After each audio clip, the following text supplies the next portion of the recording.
അഭ്യാസനിൽ നമ്മുടെ മുന്നിൽ കഴിഞ്ഞ 2 വർഷത്തിനുള്ളിൽ തന്നെ ഡൽഹി മുഖ്യമന്ത്രിയായ അരവിന്ദ് കെജ്രിവാൾ, ജാർഖണ്ഡ് മുഖ്യമന്ത്രിയായ ഹേമന്ത് സോറൻ, ഇവർ രണ്ടുപേരും മുഖ്യമന്ത്രി സ്ഥാനത്തിരിക്കുമ്പോൾ തന്നെ അറസ്റ്റിലാക്കപ്പെടുകയും ഹേമന്ത് സോറൻ രാജിവെച്ചതിനു ശേഷം ജയിലിൽ പോവുകയും അരവിന്ദ് കെജ്രിവാൾ ജയിലിൽ കിടന്നുകൊണ്ട് ഭരണം നടത്തുകയും ചെയ്തിരുന്നു. അന്നു മുതൽ തുടങ്ങിയതാണ് പ്രതിപക്ഷത്തുള്ള മന്ത്രിമാരെ പൂട്ടാനുള്ള നീക്കമെന്നാണ് പ്രതിപക്ഷത്തിൻ്റെ ആരോപണം.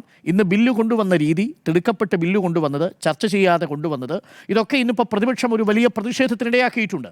പക്ഷേ അപ്പോഴും സർക്കാർ ഉറച്ചു തന്നെയാണ്. പാസ്സാകുമോ ഇല്ലയോ എന്നുള്ളത് രണ്ടാമത്തെ കാര്യം. അത് ഭരണഘടനാ ഭേദഗതി ബില്ലാണ്. 3/2 ഭൂരിപക്ഷം ആവശ്യമുണ്ട്. പകുതി സംസ്ഥാനങ്ങളുടെ പിന്തുണയും ഒരുപക്ഷെ ആവശ്യമായി വന്നേക്കും. പക്ഷേ ഈ നീക്കം തിടുക്കപ്പെട്ട് നടത്തുന്നത് വോട്ട് കൊള്ള ആരോപണം നിലനിൽക്കുന്ന പശ്ചാത്തലത്തിൽ രാജ്യം തിളച്ചുമറിയുമ്പോൾ ശ്രദ്ധ മാറ്റാൻ വേണ്ടിയാണോ, പ്രതിപക്ഷ നേതാക്കളെ പൂട്ടാൻ വേണ്ടിയാണോ, ഭയപ്പെടുത്താനാണോ? P R Sunil.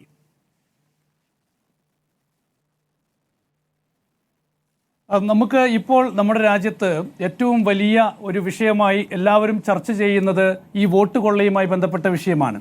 പ്രതിപക്ഷം അക്കാര്യത്തിൽ വിജയിച്ചു എന്നാണ് ഞാൻ പറയുന്നത്. വോട്ട് കൊള്ള എന്ന ഒരു അജണ്ട സെറ്റ് ചെയ്യുന്നതിൽ ദേശീയ തലത്തിൽ പ്രതിപക്ഷം വിജയിച്ചിട്ടുണ്ട്.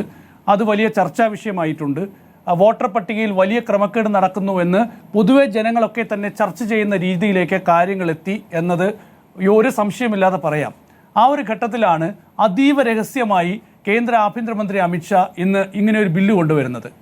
ഇന്നലെ കേന്ദ്രമന്ത്രിസഭ ബില്ലിന് അംഗീകാരം നൽകി. പക്ഷേ അത് പുറത്തുവിട്ടില്ല, വളരെ രഹസ്യമാക്കി വെച്ചു. അർദ്ധരാത്രിയോടെയാണ് ഈ ബില്ലിൻ്റെ പകർപ്പ് MP-മാർക്ക് കിട്ടുന്നത്. പിന്നീട് അർദ്ധരാത്രി തന്നെ ഇത് പാർലമെൻറ്റിൻ്റെ ലോക്സഭാ ബിസിനസ്സിൽ ഉൾപ്പെടുത്തുന്നു. അതീവ രഹസ്യമായി ബില്ല് ലോക്സഭയിൽ കൊണ്ടുവരാൻ നീക്കം നടത്തുന്നു. സാധാരണ ഒരു ബില്ല് പാർലമെൻറ്റിൽ കൊണ്ടുവരുന്നതിന് മുൻപ് ആദ്യം അംഗങ്ങൾക്ക് വിതരണം ചെയ്യും. ചട്ടപ്രകാരം അങ്ങനെ ചെയ്യണം. അതിനുശേഷം പിന്നീട് ഇത് ലോക്സഭാ ബിസിനസ്സിൽ ഉൾപ്പെടുത്തണം, ലിസ്റ്റ് ഓഫ് ബിസിനസ്സിൽ വരണം. അതിനുശേഷമാണ് പിന്നീട് ബില്ല് ലോക്സഭയിൽ അവതരിപ്പിക്കുന്നത്. ആ നടപടിക്രമങ്ങളൊന്നും പാലിച്ചില്ല. അതാണെന്ന് പ്രേമേന്ദ്രൻ ചൂണ്ടിക്കാണിച്ചത്. ആ നടപടിക്രമങ്ങളൊന്നും പാലിക്കാതെയാണ് ബില്ല് കൊണ്ടുവന്നത് എന്നത്. ഏതായാലും ഇന്ന് പാർലമെൻറ്റിനകത്ത് അസാധാരണ കാഴ്ചയായിരുന്നു ലോക്സഭയിൽ. പക്ഷേ 2009 ഈ നോട്ടുകെട്ടുകളുമായി വന്നതും കുരുമുളക് സ്പ്രേ ഒക്കെ തന്നെ അടിച്ച സാഹചര്യം വെച്ച് നോക്കുമ്പോൾ അത്ര വലിയ സംഘർഷ സാഹചര്യങ്ങളൊന്നുമല്ല. പക്ഷേ ഈ ബില്ല് ഇന്ന് കൊണ്ടുവന്ന് ഇങ്ങനെ ഒരു കാഴ്ച ഉണ്ടാക്കുക എന്നത് സർക്കാരിൻ്റെ ഒരു അജണ്ടയായിരുന്നു. കാരണം കഴിഞ്ഞ 19 ദിവസമായി തുടർച്ചയായി SIR വിഷയത്തിൽ പാർലമെൻറ്റ് തടസ്സപ്പെടുകയാണ്. SIR മാത്രമാണ് പ്രതിപക്ഷം ആയുധമാക്കിയത്. അതിനിടയിലാണ് രാഹുൽ ഗാന്ധി കർണാടകത്തിലെ വോട്ടർ പട്ടിക വിഷയം ഉയർത്തി വോട്ട് കൊള്ള, വോട്ട് ചോരി എന്ന ക്യാമ്പയിൻ കൂടി തുടങ്ങുന്നത്. സർക്കാർ പ്രതിരോധത്തിലായി, സർക്കാർ വലിയ പ്രതിരോധത്തിലായി, സർക്കാരിന് ഒരു മറുപടിയും പറയാൻ പറ്റാത്ത സാഹചര്യമായി. ഇതോടുകൂടി വളരെ അപ്രതീക്ഷിതമായി ഒരു ബില്ലുമായി വരികയാണ്, ഭരണഘടനാ ഭേദഗതി ബില്ല്. എന്താണ് ഭരണഘടനാ ഭേദഗതി ബില്ല്? 30 ദിവസം മുഖ്യമന്ത്രിയോ പ്രധാനമന്ത്രിയോ കേന്ദ്രമന്ത്രിയോ മന്ത്രിമാരോ ജയിലിൽ കിടന്നാൽ 31ാമത്തെ ദിവസം അവരെ അയോഗ്യരാക്കും, അവരെ പുറത്താക്കും. ഇനി അവർ രാജിവെച്ചില്ലെങ്കിൽ ഗവർണർമാർക്കോ പ്രസിഡന്റിനോ അവരെ പുറത്താക്കാം.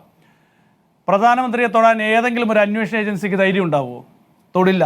കേന്ദ്രമന്ത്രിയെ തൊടണമെങ്കിൽ പ്രധാനമന്ത്രി തീരുമാനിക്കണം. അപ്പോൾ പ്രതിപക്ഷം ചിന്തിക്കാം, ഇത് പ്രതിപക്ഷ സംസ്ഥാനത്തേക്കുള്ള ഒരു ഉന്നമാണ് എന്ന്.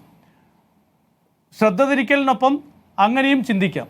പക്ഷെ അങ്ങനെ പ്രതിപക്ഷം ചിന്തിക്കുമ്പോൾ കേന്ദ്ര സർക്കാരിന് പറയാം, പ്രതിപക്ഷം ഈ ബില്ലിനെ എതിർക്കുമ്പോൾ അഴിമതിക്കെതിരെയുള്ള സർക്കാരിൻ്റെ നീക്കത്തെ പ്രതിപക്ഷം എതിർക്കുന്നു. അത് അങ്ങനെ ഒരു ക്യാമ്പയിനായി സർക്കാരിന് ഉയർത്തിക്കൊണ്ടുവരാം. ഒപ്പം ഇതൊരു വിരട്ടലുമാകാം. കാരണം നമുക്കറിയാം, കോൺഗ്രസും BJPയും കഴിഞ്ഞാൽ സമാജ്വാദി പാർട്ടിയും കൂടി കഴിഞ്ഞാൽ പിന്നെ എല്ലാം വളരെ ചെറിയ പാർട്ടികളാണ്. 2ഉം 10ഉം 3ഉം 13ഉം ഒക്കെയുള്ള ചെറിയ സീറ്റുകളുള്ള പാർട്ടികൾ, ഓരോ സംസ്ഥാനത്ത് മാത്രമുള്ള പാർട്ടികൾ. അപ്പോൾ ഈ പാർട്ടികളെയൊക്കെ തന്നെ വിരട്ടി നിർത്താനും CBI കേസുകളിലും ED കേസുകളിലും കുടുക്കി നിർത്താനും ഒക്കെയുള്ള ഒരു നീക്കത്തിൻ്റെ വ്യക്തമായ സൂചനയായി നമുക്ക് തന്നെ വിലയിരുത്താം.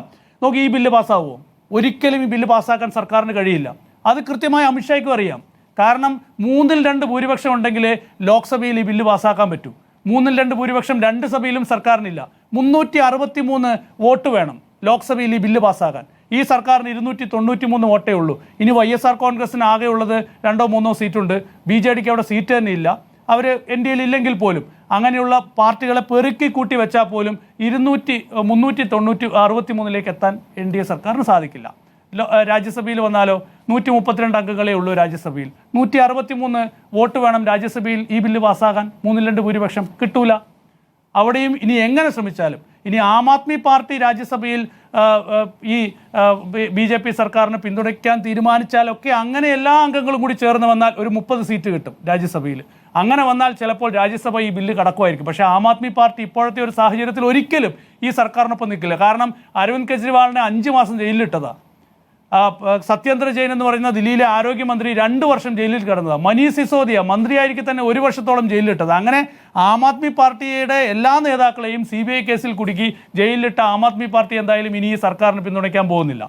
അപ്പോൾ ഈ സർക്കാരിന് വളരെ വ്യക്തമായി അറിയാം ഈ ബില്ല് ഒരിക്കലും പാർലമെൻറ്റ് കടക്കാൻ പോകുന്നില്ല എന്നറിയാം. അപ്പോൾ വളരെ കൃത്യമായൊരു മെസ്സേജ് നൽകുക എന്ന ഒരു രാഷ്ട്രീയ സന്ദേശം നൽകുക എന്ന ഒരു ഉദ്ദേശത്തോടു കൂടി കൊണ്ടുവന്ന ഒരു ബില്ലാണിത്. 370 അനുച്ഛേദം നേരത്തെ ജമ്മു കാശ്മീരിൻ്റെ 370 അനുച്ഛേദം റദ്ദാക്കി ഇതുപോലെയായിരുന്നു. ആരും അറിഞ്ഞില്ല. ഒരു ഓഗസ്റ്റ് 5 തിങ്കളാഴ്ച രാവിലെ പാർലമെൻറ്റ് തുടങ്ങുമ്പോൾ ഇന്നെന്തോ ഒരു വലിയ സംഭവം അമിത്ഷാ കൊണ്ടുവരാൻ പോകുന്നു എന്നൊക്കെയാണ്. ഞാനൊക്കെ അന്ന് പാർലമെൻറ്റിലുണ്ട്. അന്ന് എന്തോ ഒരു വലിയ സംഭവം അമിത്ഷാ എന്ന് അവതരിപ്പിക്കാൻ പോകുന്നുണ്ടെന്നാണ് എല്ലാവരും ആകാംക്ഷയോടെ വന്നപ്പോഴാണ് ജമ്മു കാശ്മീരിൻ്റെ 370 അനുച്ഛേദം അങ്ങ് റദ്ദാക്കി. ഒരു വലിയ തീരുമാനം. അതിന് 2-3 ദിവസം മുൻപ് ഞാൻ ജമ്മു കാശ്മീരിലുണ്ടായിരുന്നു അന്ന്. അപ്പോൾ അന്ന് ഞാൻ അവിടെ കണ്ട കാഴ്ച, അന്ന് ഞാൻ കാർഗിൽ വിജയ് ദിവസിൻ്റെ ഭാഗമായിട്ട് ദ്രാസിൽ പോയി തിരിച്ച് ശ്രീനഗറിലെത്തുന്ന ഒരു സമയത്തായിരുന്നു. അന്ന് ഞാൻ അവിടെ കണ്ട ഒരു അസാധാരണ കാഴ്ചയായിരുന്നു. ശ്രീനഗറിലെത്തിയപ്പോൾ അവിടെ വലിയ സെക്യൂരിറ്റി ആയിരുന്നു. റോഡുകളൊക്കെ പെട്ടെന്ന് ബ്ലോക്ക് ചെയ്യുന്നു. ഒരു വലിയ തോതിൽ ഫോഴ്സ് വരുന്നു. പലയിടങ്ങളിലും ആർമി ട്രൂപ്പുകളെ ഡിപ്ലോയ് ചെയ്യുന്നു. ഒരു വലിയൊരു എന്തോ ഒരു യുദ്ധസമാനമായ സാഹചര്യം എനിക്കവിടെ ഫീൽ ചെയ്തു.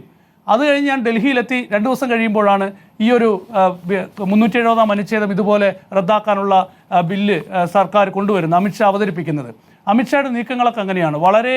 വളരെ ഈ ഒരു സർക്കാരിൽ വളരെ രഹസ്യമായി ഇത്തരം കാര്യങ്ങളിലൊക്കെ തന്നെ വളരെ കൃത്യമായ നീക്കം, രാഷ്ട്രീയമായ പൊളിറ്റിക്കലായിട്ടുള്ള ഇത്തരം നീക്കം നടത്തുന്നില്ല. അമിത്ഷാ ഭയങ്കര എക്സ്പെർട്ടാണെന്നുള്ള കാര്യത്തിൽ യാതൊരു സംശയമില്ല. പണ്ട് അമിത്ഷായുടെ ഈ കോളേജ് കാലത്തെ ഒരു കാര്യം രാജ്ദീപ് സർദേശായി ഒരു ഇൻ്റർവ്യൂവിൽ പറയുന്നത് ഞാൻ കേട്ടിട്ടുണ്ട്. അതായത് അഹമ്മദാബാദിൽ ഒരു കോളേജിൽ പഠിക്കുന്ന സമയത്ത് ആ കോളേജിൽ തിരഞ്ഞെടുപ്പ് നടക്കുകയാണ്. അപ്പോൾ തിരഞ്ഞെടുപ്പ് നടക്കുമ്പോൾ അവിടെ വിജയിക്കാൻ ഒരു സാധ്യതയില്ല. അപ്പോൾ അമിത്ഷാ എന്ത് ചെയ്യുന്നു വെച്ചാൽ ആ കോളേജിൽ ഏറ്റവും കൂടുതൽ ഇവരുടെ വോട്ട് ചെയ്യുന്ന കുട്ടികളിൽ പെൺകുട്ടികളാണ് ഏറ്റവും അധികം. അപ്പോൾ പെൺകുട്ടികളുടെ വീടുകളിലേക്കൊക്കെ തന്നെ ഫോൺ ചെയ്തുകൊണ്ട് പറഞ്ഞു, നാളെ ആരും കോളേജിലേക്ക് വരരുത്, കോളേജിൽ വന്നാൽ വലിയ കലാപം ഉണ്ടാവും, കുട്ടികൾക്കൊക്കെ പരിക്കേൽക്കും എന്നൊക്കെ പറഞ്ഞൊരു കഥയൊക്കെ പ്രചരിപ്പിച്ചു. അപ്പോൾ ഒരു പകുതിയോളം കുട്ടികൾ വന്നില്ല. അങ്ങനെ അമിത്ഷാ തെരഞ്ഞെടുപ്പ് ജയിച്ചു. അത്രയ്ക്ക് തന്ത്രശാലിയാണ് ചെറുപ്പം മുതൽ തന്നെ അമിത്ഷാ. അപ്പോൾ ഈ സർക്കാരിൽ നമുക്ക് തുടക്കം മുതലുള്ള ഈ NDA സർക്കാരിൻ്റെ ഒരു കാലം പരിശോധിച്ചാൽ അറിയാം അമിത്ഷായുടെ നീക്കങ്ങളൊക്കെ തന്നെ വളരെ ഷാർപ്പായിരുന്നു. അപ്പോൾ ഇവിടെ ഇന്ന് കേന്ദ്ര സർക്കാർ നടത്തിയിരിക്കുന്നത് വലിയൊരു പൊളിറ്റിക്കൽ മൂവാണ്. മറ്റന്നാൾ പ്രധാനമന്ത്രി നരേന്ദ്രമോദി ബീഹാറിലേക്ക് പോവുകയാണ്. അത് കഴിഞ്ഞ് പ്രധാനമന്ത്രി വെസ്റ്റ് ബംഗാളിലേക്ക് പോവുകയാണ്.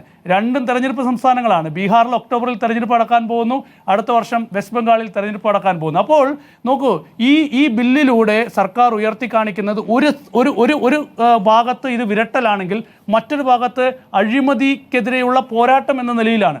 2014 നരേന്ദ്രമോദി സർക്കാർ അധികാരത്തിൽ വരുന്നത് എങ്ങനെയാണ്?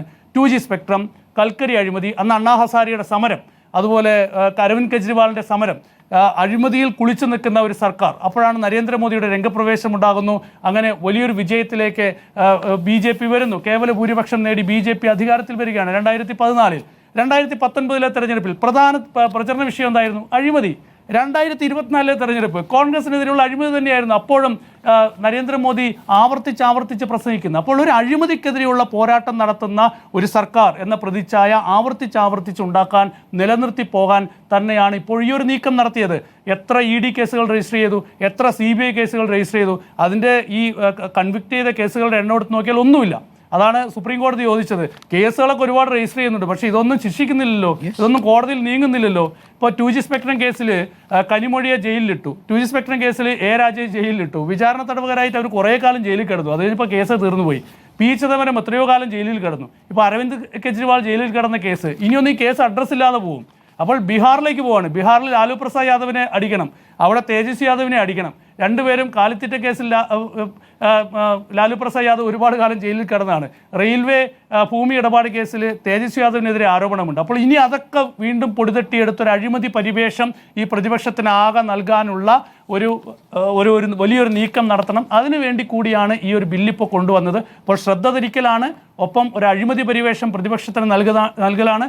മൂന്നാമത്തേത് ഈ ചെറിയ പാർട്ടികളെയൊക്കെ തന്നെ വിരട്ടി നിർത്താനുള്ള ഒരു നീക്കം. അതാണ് right. Thank you PR Sunil.